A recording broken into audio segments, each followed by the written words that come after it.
لقد رضی اللہ عن المؤمنین. اللہ اب ان ساری نعمتوں میں یہ سب سے بڑی نعمت ہے. جتنے اللہ نے انعام ذکر کیے ہیں نا، وہ سارے انعام چھوٹے ہیں اس انعام کے سامنے جو اللہ نے اس صورت میں ذکر کیا. لقد رضی اللہ عن المؤمنین.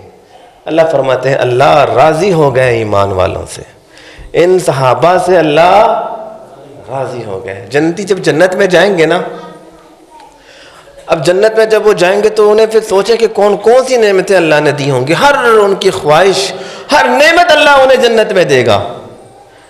اور ایک دن اللہ تعالیٰ اپنے بندوں سے کلام کریں گے، کہیں گے میرے بندو، اے جنت والوں بتاؤ تمہیں اور کیا چاہیے.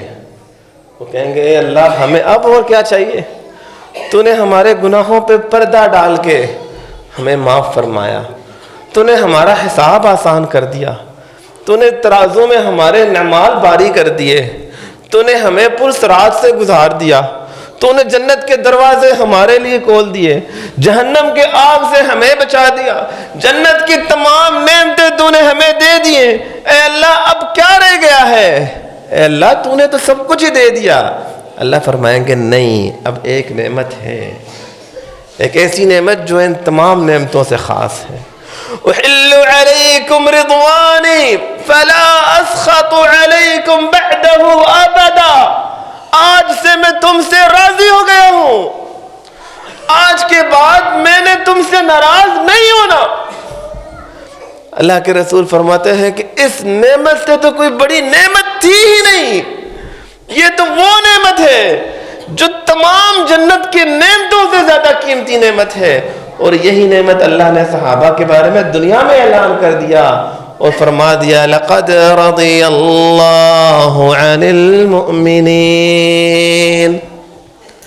اذ یبایعونک تحت الشجرہ.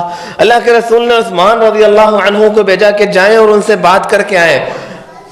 لیکن کچھ ٹائم بعد یہ افواہ پھیل چکی تھی کہ انہوں نے سیدنا عثمان کو شہید کر دیا. صحابہ کرام ایک ہو گئے، حالانکہ وہ صحابہ جو احرام پہن کے آئے تھے، وہ صحابہ جو عمرہ کرنے کے لیے جا رہے تھے، لیکن وہ دن آیا کہ ان سب نے اللہ کے رسول کے ہاتھ پہ سب بیعت کرنے لگے اور کہنے لگے کہ اللہ کے رسول اگر سیدنا عثمان صحیح سلامت واپس نہیں آتے ہیں تو ہم اپنی جان دے دیں گے، لیکن واپس نہیں جائیں گے.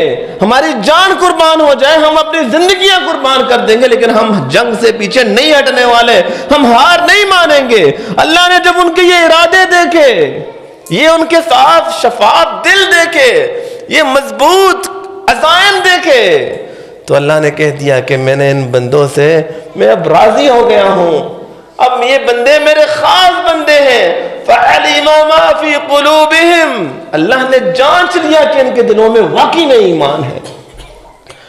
ان کے ایمان کی پھر اللہ نے اس صورت میں گواہی دے دی، بتایا کہ میرے بندوں میں گواہ ہوں کہ تم مومن ہو.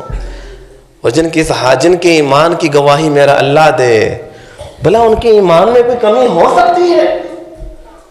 وہ کائنات میں اگر سب سے خوبصورت کسی کا اگر ایمان ہے تو ان صحابہ کرام کا ایمان ہے. اللہ نے فرمایا کہ فَعَلِمَ مَا فِي قُلُوبِهِمْ. اللہ جان چکا تھا کہ ان کے دلوں میں ایمان ہے. اللہ نے ان کے دل پرکھ لیے ہیں، ان کے دلوں کو اللہ نے چیک کر کے پاس کر دیا کہ پاس ہے، یہ میرے خاص بندے، میں تو ان سے راضی ہو گیا ہوں.